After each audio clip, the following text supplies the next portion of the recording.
At sa kahaba nito ng P. Gomez mula sa bahay Tisa na pinanggalingan natin, meron pa tayong isang bahay na luma na maladaanan dito sa Plaza Rizal.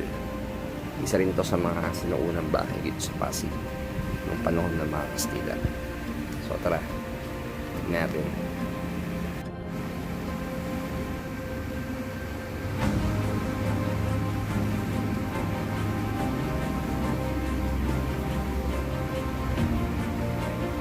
At ito nga, ito na po yung gilid ng Raimundo's house na isa rin sa pinakalumang bahay na makakagpuan dito sa ating syudad ng Pasig.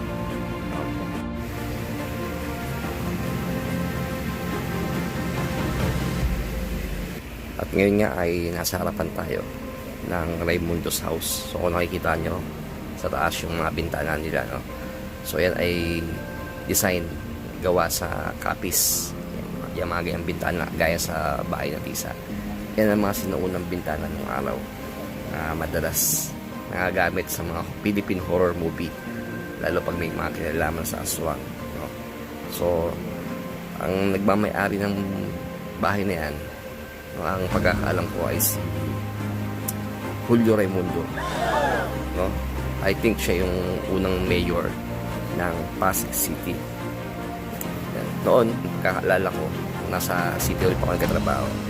Ito ay naging panaderia, no? O naging bakery.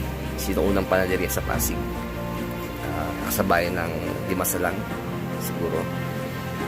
Then, ito ay tinawag na Panaderia El Pasig na pagmamayari ni Mayor Raimundo. Sino unang mayor ng Pasig. At ito rin ay nagsarado rin, no? Ito ay isinara din yung panaderia na yan noong 1990s o during 90s. So yan ang Raimundo's house. Nakita nyo, dito yung makikita sa likod ng Plaza Rizal. So once na mapadpad ka rito sa Plaza Rizal, madali mo siya makikita. Para siyang ano rin, no? Para siyang nasa Bigan. May part sa Bigan na plaza, tapos sa likod ng plaza meron din ganitong mga klase ng bahay. Parang dulo ng Kalye Crisologo sa Bigan. And sa Intramuros, no, ganito rin yung mga bahay. Gaya ng mga makikita natin lumang bahay dito sa Pasig. Gaya ng bahay na Tisa, itong Raimundo's house, at meron pang iba, no? So, di kaliwan makikita natin yung isang lumang bahay dito na Guanyo's house. So, doon lang sa likod. Check natin. Tara. Opya. Okay, tara. Malapit na naman yun. Ito makikita nyo agad.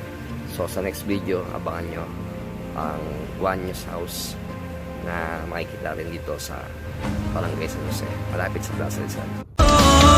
Isang motovlogger na ang